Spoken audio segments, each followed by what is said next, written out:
Hey guys, it's Kevin in my review for Dangerous Lies. So what Dangerous Lies is essentially about is we center on the character of Katie, and she is someone who has recently been given this job as a caregiver. She bonds with one of the men that she's taking care of. His name is Leonard. These two have a very close bond, and very quickly Leonard knows that he is going to die. So before he dies, he decides to give his entire life savings and estate over to Katie, mainly because she is heavily struggling financially, and everything seems to be going great until Katie realizes that there is way more of a conspiracy going on behind this, and tons of murder and deception starts, and Katie really starts to question who she really should trust, and that's really all I'm going to say. So Dangerous Lies overall, I was pretty much dreading this film. I mean, just from the title alone and just thinking about this kind of movie, there are different kinds of Netflix films. I've said this before. There are the Netflix films that are really big, like award contenders, and you're like, holy shit, Netflix is absolutely knocking it out of the park. They know exactly what they're doing. Then you'll get some Netflix films that are really great, but just are fun. They're nothing really that great, but they are fun. Then you'll get some Netflix films that just feel very disposable in that way.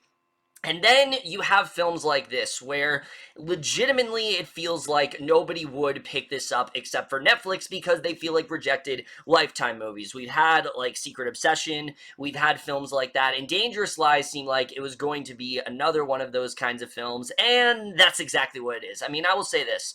Dangerous Lies is not quite as bad as I thought it would be, and it's not quite as bad as I think some people are saying, but it's still a bad movie. Like, make no mistake, this is definitely a bad film for sure, that is wildly uneven and just has tons of problems behind it, but we're just getting to right now. Now, I will say, this film, there are definitely a lot of things that do bring this down, but the acting here really, I don't think, is all that bad for the most part. I mean, look, nobody is really all that good in this film, but I'm not gonna shit on them either. I don't really think they're all that bad. Camila Mendes, for example, look, I don't think she's the strongest actress in the world, but I didn't think she was really all that bad here. She's fine for what she has. She's trying to give the best performance that she can with this character. And Mendes does a pretty good job, I think, of making this character just very likable and things like that. And so I thought she did an alright job with that. I will say, I think this role probably would have been better if there was a stronger actress, but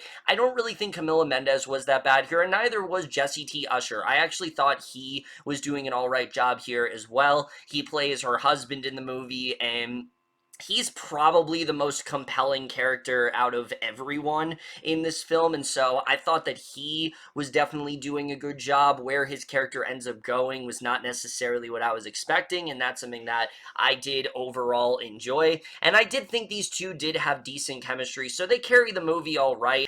The supporting cast, on the other hand, though, is really not that great here. Jamie Chung is fine, and then she goes in a direction and just gets really over the top, and it was really hard to watch her at points. Elliot Gould is easily the best actor in this entire movie, but that's to be expected. He's easily, the most, I think, talented, the most experienced actor out of everyone, and obviously he's not in the movie that much based on the character that he's playing, but for what he has, he does a really good job, and I was definitely impressed by him. I will say Sasha Alexander, I was very on and off with. There are some points I thought where she was really good, and then some points where it just seemed like she was really, really hamming it up, but nobody is hamming it up quite as much as Gigandet in this movie. This guy is just really overdoing it. He thinks he's in like a parody film or something. Anytime that he came on screen, the film honestly became very hard to watch, and, I know films like this, people like it when there's camp added to it, but just for me, everyone else was actually taking it a bit more seriously. That when he came on, it just really, really threw me off, and I did not think it worked at all with what everyone else was doing. He thinks he's in like a straight up like Lifetime movie or something, and I just don't think he did a good job here at all. So yeah, the acting, again, there's a lot of problems with this film, but I don't really think the acting is one of them at all. What is definitely a problem with this film is the directing here, because holy shit does this movie not know what it is. I mean, the second this film starts off, it feels like it's going to be like this very big, like heightened thriller or something like that, and it's really not that. While there definitely is a mystery going on, I wouldn't really say this film is a thriller, solely because the film doesn't really get that crazy until like the last 10 to 15 minutes. Up till then, it's really just a drama, and it thinks for the most part it is a drama, but then it also has a suspense element in there, and just it's all over the place in terms of direction. And honestly, it's when you really think about who directed this, Michael M. Scott, not Michael Scott, like The Office Michael Scott, and you look into his filmography and you've seen that he's mainly done like a bunch of Hallmark movies, it really does make sense why the film is directed in the way it is, because this film is directed in a way that feels very, very inexperienced. This feels like a director that really did not bring much to the table at all. It really just feels like he was trying to make this as cheesy as possible. And look, Hallmark movies, I'm not a fan of them at all. I think they're really silly and schmaltzy and just, I can't stand them at all. But there definitely is an audience there. And I feel like for those films, the schmaltziness does work, definitely. I think the schmaltziness is something that people expect from those films, but I do not think that applies to this film really at all. I feel like this film needed a much better director for it to actually work, for this to actually be really good, and I don't think Michael M. Scott is the right choice here at all, especially in the third act of this movie. It just goes way too off the rails, and it never really felt like he was really all that passionate about it. It really just felt like this was a script that they knew was stupid, so they just got the easiest choice possible, didn't really put much effort into it, and it very much does show here. But with that said, let's get into the screenplay here, because holy shit, there are so many problems with this film. Now look, I will dispense of something right now. When this film was initially coming out, I pretty much thought that this is going to be a Knives Out ripoff. You look at the plot line, and it's this old guy gives this estate to this girl that he didn't really know all that well, and just because she was struggling.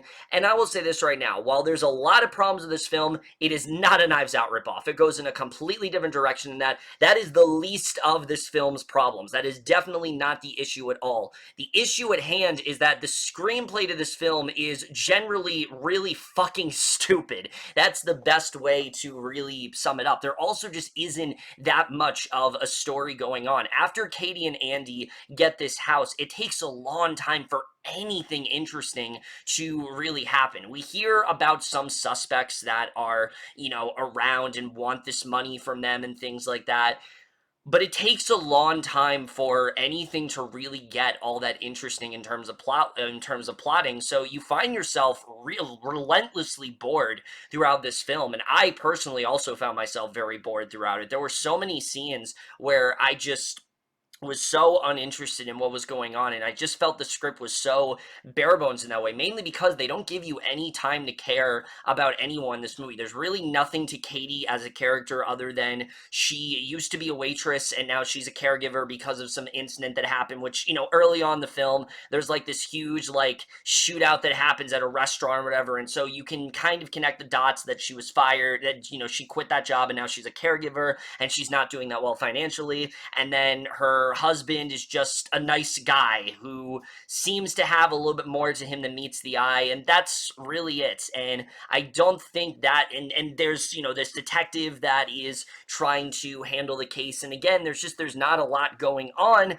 until things get way too overcomplicated, because there is an angle that this detective, Sasha Alexander's character, who honestly is kind of an idiot. I mean, throughout the movie, she is trying to peddle this narrative. She's trying to convince Katie of something. I'm not going to get into what it is, but you're like, okay, that's actually kind of interesting. And the reason I like that is because there's a character that shows up in the beginning of this film, and I thought that, yeah, that guy's the villain. That guy's the person that did it. It's obvious. And I thought they were actually going to subvert my expectations. I was like, okay, I like where this is going. I like that they're trying to do something different here. And you kind of think maybe the detective is onto something, but then pretty much through the third act of film, it's like, nope, fuck that. We're going in the most cliche direction possible, and it just brings the whole film down. You also look at the detective, and you just think that she's kind of an idiot because what she's presenting to Katie, there is no evidence to suggest that. You quickly realize that there is no evidence here. There's no reason why she should believe this, and you just wonder what she's really trying to do. It doesn't really make much sense in terms of the case that she's handling, in terms of what she's trying to do here. And also, I should mention, the mystery itself is really confusing, mainly because they try to tie what's going on with Leonard and how he was, how he died, because we actually don't know how he died in the movie. Obviously, the whole mystery is how he died. They try to tie that in with this shootout that happened in the beginning of the film, and these two things just don't connect at all. They honestly feel like two different movies. One movie is this couple that is reeling from this attack and is trying to get their life together and is trying to do what they can to recover from it. The other movie is this older man that has died and trying to figure out, who could, if he died of natural causes or if someone could have been behind it.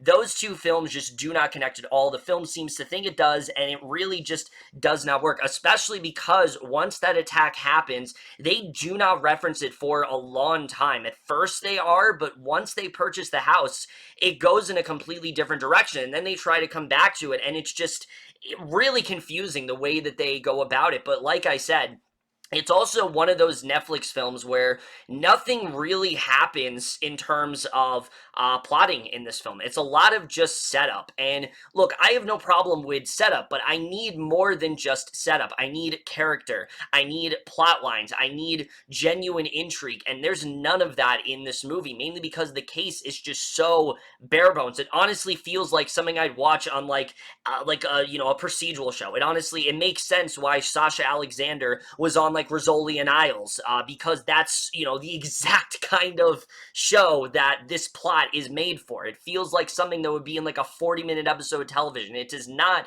sustain an entire movie. It's just not a very interesting mystery, and I think that really does bring it down. If they would have maybe given it a little bit more, maybe give Katie and Andy a little bit more of a personal stake into it, like maybe they've lost someone or something happened to them, but that's not really the case. It's just a lot of just mystery, and it's a lot of just setting up things. And when we eventually get into what's going on, the film just goes completely off the rails. I mean, the last 15 minutes of this movie literally make no sense. They throw so much at you so fast, and it's just so late, and that's why I have a real problem with this screenplay, because for a while I really just thought this movie was okay. I didn't really think that much of it, but once that twist came in, I was just really angry with this film, because I felt like they did nothing to set up what was actually going on. And in that time where nothing was happening,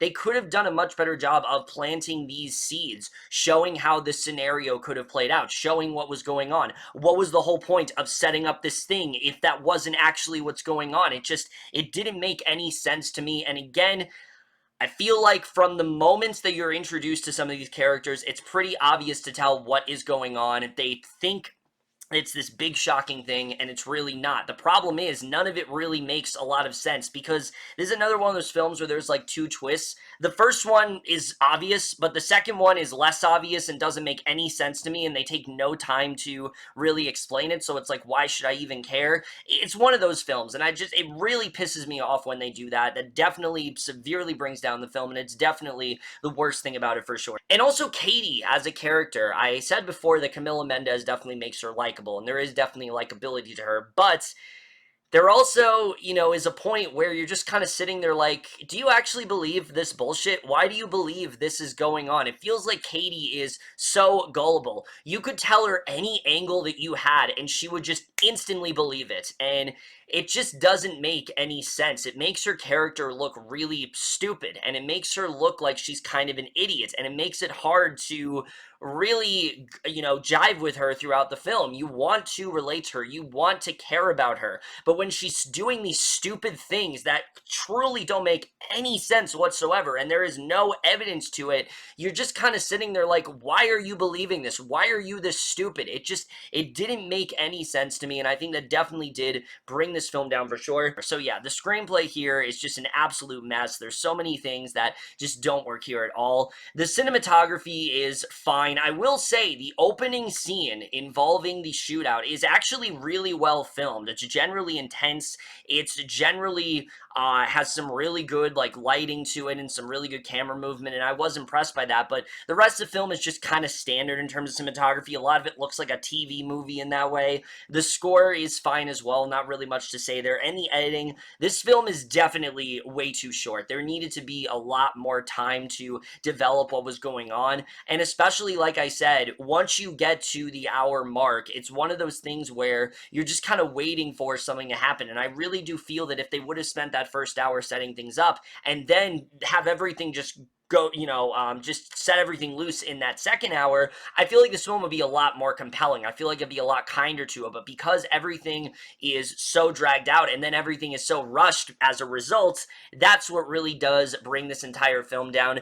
Dangerous Lies is pretty much what you expect it to be. It's very throwaway. It's very predictable. It does have some okay acting in there. It does have some interesting ideas overall, but it's very run-of-the-mill. It very much turns into something that just doesn't make very much sense, and it's another one of those films where I just kind of question, what was Netflix thinking? Why did they decide to acquire this film? This feels like one of those films that would be shelved for years. Like, if this were to come to theaters, it's one of those films that like would get pushed to January or something like that. It does not feel like a film that really need to see the light of day. It's honestly pretty boring throughout until those last 15 minutes where it just really goes far too off the rails, and it's a film that I just really found myself not really understanding the point of. The first two acts I wasn't into at all, and then that third act comes in and I was just very, very annoyed by what happened. It's not a Knives Out ripoff, I will give it that. It definitely does go in a different direction from that film, but the direction it went in was not interesting at all. Dangerous Lies is exactly the kind of film from Netflix that they do not need right now.